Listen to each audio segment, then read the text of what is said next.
আলহামদুলিল্লাহ অনেক ভালো লাগছে। কারণ এবার আমার মনে হলো আগেরবারের থেকে স্টল আরো অনেক বেশি এবং বাইরের মানে মানে সবকিছুর আরো নতুন লেখক এসেছে। যেটা আগে আমরা দেখতাম অনেক আগের লেখকগুলাই ওনাদের বই বেশি প্রকাশ হতো। বাট এবার দেখলাম অনেক নতুন, নতুন লেখক ইভেন সব মানে যারা হচ্ছে একদম নতুন লেখা শুরু করেছে তাদের লেখাও প্রকাশ হয়েছে অনেক। আর এনভায়রনমেন্ট, ওয়েদার সবকিছু মিলিয়ে আলহামদুলিল্লাহ এবার একটা আমার মনে হচ্ছে আগেরবার থেকে এবারটা অনেক ভালো হচ্ছে। আচ্ছা, এই বইমেলা কেমন লেখকের বই খুঁজছেন আপনি? আমি সবসময় হুমায়ুন আহমেদের স্যারের বই পড়তাম। কিন্তু এখন একটু নতুন মানে নতুন প্রজন্মের লেখকদের বইয়ের ইয়েতেই আসলে খোঁজার চেষ্টা করছি। আমি কিছুক্ষণ আগেই আসছি।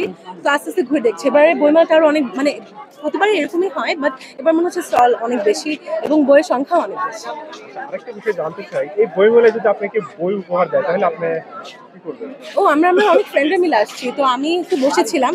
তো সবাই সবার জন্য বই কেনার জন্যই এসেছে আসলে। যে আমরা নিজেরা না কিনে নিজেদের টাকা দিয়ে যদি অন্যদের দেই এটা বেশি খুশি লাগে। আমি আসলে আমার ফ্রেন্ডদের জন্যই বেশি বই কিনতে আসছি। এবার নিজের জন্য আসলে তেমন একটা বই কিনতে আসা হয়নি।